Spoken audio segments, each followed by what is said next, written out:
আসসালামু আলাইকুম everyone, welcome back to my channel. আশা করি আপনারা সকল ভালো আছেন। আজকে আমি আপনারা লগে শেয়ার করব রুই মাছ বোনার রেসিপি। আশা করি আপনারাও ভালো পাইবা। রুই মাছ বোনা করা লাগে এখানে আমি 3 পিস রুই মাছ নিছি। মাছ আনি ধরে পয়লা আমি ভিজাইয়া খাইটিয়া দইয়া পরিষ্কার করে আর কি আমি রাখি দিছি। এখন আমিও মাছ আনি রান্নবো। তো আমি এখানে নিছি রুই মাছ, আপনারা চাইলে যে কোনো বড় মাছও নিতে পারবা।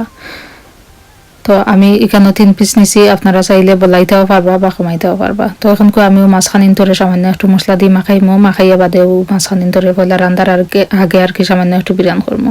তো এটা লাগিয়ে আমি লবণ দিছি আমার স্বাদ মতো, আর লাল মরিচের গুঁড়া দিলাম ছোট 4 চামচে হাফ চামচ থাকি তুড়া কম হলুদের গুঁড়া, মানে যতখান মাছ আর কি অতখান বুঝিয়া মশলা দিব আর কি আমি।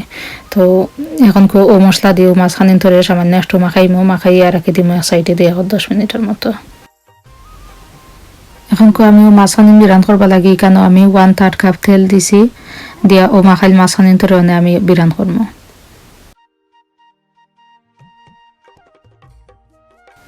এখন আমি মাছগুন ধরে আর এক সাইড উল্টাইয়া দিমু।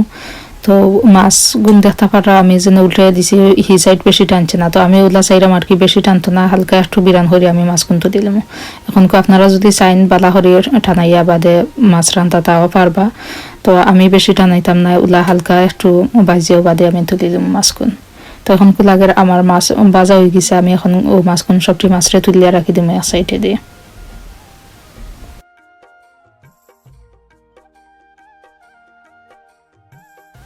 এখন আমি যে পানো মাছ বিরান করছিলাম ও তেলের মাঝেও 1 চিমটি মেথি সিড দিছি। মেথি সিড এটা অপশনাল, আপনার ভালো লাগলে দিবা, না দিলেও কোনো অসুবিধা নাই।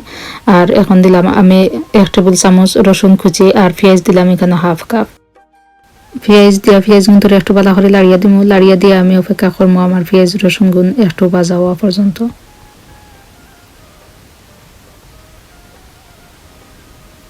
এখন লাগে আমার পেঁয়াজ রসুন কিছু একটু ভাজা হয়েছে।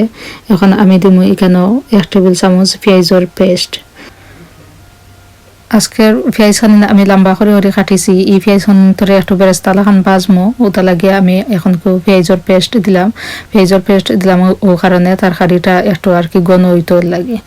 পেঁয়াজের পেস্ট দিয়া আর একবার বালা করে আমি লাড়িয়া দিছি, যাতে করে পেঁয়াজের খাসা গন্ধটা যায় ওলা ও বাটে আর কি। বালা করে 2-3 বার লাড়িয়া দিয়া বাদে লবণ দিছি আমার স্বাদ মতো, লবণ দিয়া পানি দিছি, পানি দিয়া এখন পাউডার মশলা দিব।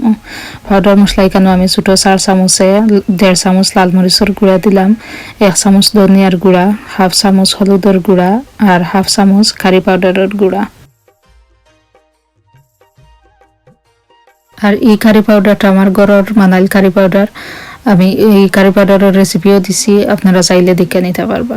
তো মশলা দিয়া বালা করে একটু আমি ও মশলাখানিন ধরে বাজিছি, বাজা বাদে এখন সামান্য একটা পানি দিছি, পানি দিয়া হিবার ও মশলাখানিন ধরে একটু মিক্স করিয়া আর একবার লাড়িয়া দিয়ে আমি অপেক্ষা করবো ও মশলাখানিন আমার একটু খসা নেওয়া পর্যন্ত।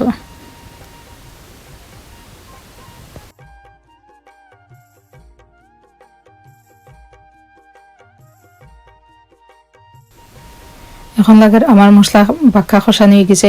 এখন আমি এখানে একটা ছোট সাইজের টমেটোরে দিছি কাটিয়া, টমেটো দিয়ে আমি টমেটো গুন্তরে বালা করে মশলা লগে মিক্স করবো। এরপরে এখানে আমি সামান্য একটা পানি দিব, পানি দিয়াও ও মশলা খানিন ধরে আর একবার মিক্স করার বাদে এখন আমি দিছি 4-5টা কাঁচামরিচ দিয়াও আর একবার লাড়িয়া দিয়ে এখন আমি দিলাম ও যে বাজিয়া তুলিয়া রাখছিলাম মাছ খানিন।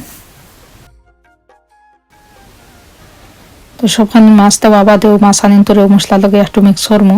তো ওটা লাগে আর কি আগলস করি বলে একটু আমি উল্টাইয়া দিলাম সবখানি মাছ উল্টাইয়া দিয়া এরপরে এখানেও আমি দিলাম তরকারির মাঝে শিরা। তো পয়লা আমি 1 ফোঁটা পানি দিছি, পানি দিয়া এখন দেখবো আর একটু আগলস করে লাড়িয়ে দিয়া যদি লাগে তো আর 1 ফোঁটা দিব। তো শিরাটা অবশ্য আপনারা গোছে জেলা আপনি বালা পানি উলা দিবা।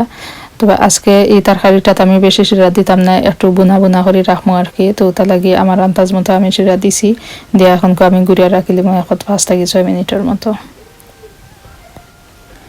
6 মিনিট বাদে উতলাইয়া দিয়া এখানে এখন আমি দিব ধনিয়া পাতা দিয়া একটু আগলা সরি লাড়িয়া দিয়া আবার গুড়িয়া রাখবো আরো 1 মিনিটের মতো। আর এই সময় চুলার আগুন আমার একবারে মিডিয়াম টুলোর মাঝে থাকবো।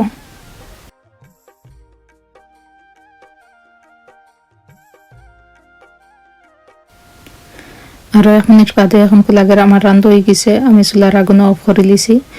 এখন আমি আপনারা একটা সার্ভিং ডিশের মাঝে লইয়া দেখাইম। গরম গরম ভাত দিয়ে রৌ মাছের বোনার তরকারি যারা একবার খাইছেন তারা অবশ্যই জানেন এটার স্বাদ, আর যারা খাইছেন না একদিন ওলামালা খান ট্রাই করিয়া দেখবা আপনারা কিলা লাগে। আশা করি আজকের রেসিপিটা আপনারা আমার বালা পাইছেন। যদি বালা পাইয়া থাকেন please like, comment, share and subscribe করতে ভুলবা না। থ্যাংক ইউ এভরিওয়ান, অত সময় আমার লাগে থাকা লাগে। আজকের মতো বিদায় নিলাম। আল্লাহ হাফেজ।